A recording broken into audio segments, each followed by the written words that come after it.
एक बड़ा गंभीर प्रश्न आ गया, गया श्राद्ध के उपरांत श्राद्ध तर्पण पिंड करें कि न करें? पहले हाँ ये पहले द्रविड़ स्त्री पूछी, फिर मैं जी पहले श्रद्धेय द्रविड़ जी शास्त्री से अनुरोध है कि वो बताएं। योगिनी हृदय ग्रंथ में आसाम के पास जो शक्तिपीठ है कामाख्या, वहाँ के कुछ तीर्थों का वर्णन है। उन तीर्थों में गय तीर्थ, शुक्ल तीर्थ, वामक तीर्थ इत्यादि, लोमक तीर्थ वगैरह हैं। तो जीवित व्यक्ति अपने उद्धार के लिए जो आत्मपिंड प्रदान करे वो वहाँ पर योगिनी तीर्थों में योगिनी हृदय के योगिनी शैल के पास देते हुए गय तीर्थ तक ही दे, आगे के अश्वक तीर्थ आदि में न दे। यदि देगा तो प्रतिवर्ष 1 मास या 2 मास उसकी आयु कम होगी। इसके लिए वहां कहा गयान्तम पिंडदानम, यानी गय तीर्थ तक ही पिंडदान करना। ये आत्म पिंडदान है, मृत लोगों के लिए पिंडदान नहीं है। ये जीवित व्यक्ति स्वयं के उद्धार के लिए वहां पिंड दे सकता है, वो गय तीर्थ तक ही दे, आगे न दे। वहां का वाक्य है गयान्तम पिंडदानम, गय अंतम, ऐसा। तो उस भ्रम से उसको लेकर के गया के लोग बैठ गए, गयान्तम पिंडदानम इसलिए कहते हैं, उसमें कोई तत्व नहीं है, करना चाहिए पिंडदान। बहुत श्रेष्ठ। पूज्य ब्रह्मचारी जी महाराज भी इस पर 2 क्षण बताएं। गया श्राद्ध के बाद पिंड तर्पण श्राद्ध, अभी हमारे द्रविड़ जी ने जो कहा वो बिल्कुल ठीक है।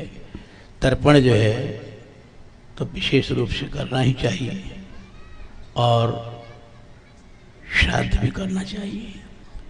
अगर ऐसा नहीं करेंगे तो हमारी परंपरा ही समाप्त हो जाएगी, लोग श्री नहीं कर पाएंगे। लोकरी जी शास्त्री जी स्वयं कुछ कहना चाहते हैं, उन्होंने मुझे संकेत किया है, बोले।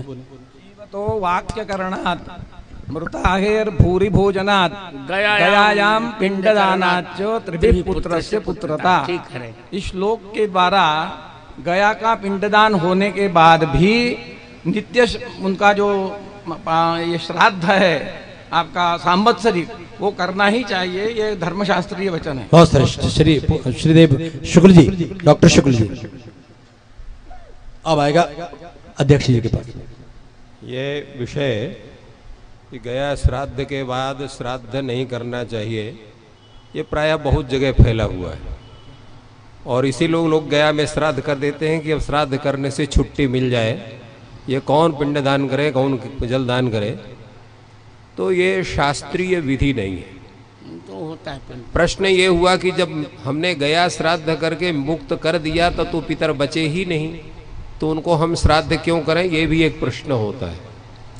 इन दोनों प्रश्नों का समाधान ये है कि आप देखिए श्राद्ध किए होंगे जो वो सब जानते हैं, अंत में क्या कहा जाता है, पितृस्वरूपी जनार्दन प्रियता नमम। वो पिंडदान पितरों के माध्यम से भगवान जनार्दन को आप पिंडदान करते हैं। आपको ध्यान होना चाहिए, प्रायः कहते हैं कि भाई पिंडदान जा रहा हूं तुलसी को मत आने दो। तुलसी दल से युक्त अगर पिंडदान हो गया तो वो अत्यंत प्रसन्न हो जाते हैं पितृगण। तो इसलिए वो पितृ रूप में साक्षात जनार्दन को पिंडदान होता है। पिंडदान अवश्य करना चाहिए। अगर किसी का सामर्थ्य या व्यवस्था नहीं है तो भोजन, ब्राह्मण भोजन के रूप में पिंडदान करना चाहिए, वो भी पिंड ही माना जाता है। तो ब्राह्मण भोजन करके आप श्राद्ध कर सकते हैं। मान लीजिए अन्य व्यवस्था किसी कारणवश नहीं हो पाती है, तो ये शास्त्र का पूरा नियम है, इसका कहीं उल्लंघन नहीं है, कहीं इसका निषेध नहीं है। अब तो आपको समझ में आ गया कि महालय में पितृपक्ष में आपको अपने माता पिता की तिथि में श्राद्ध करना है। लोग गया जी पिंडदान करने नहीं जाते, पिंड छुड़ाने जाते हैं।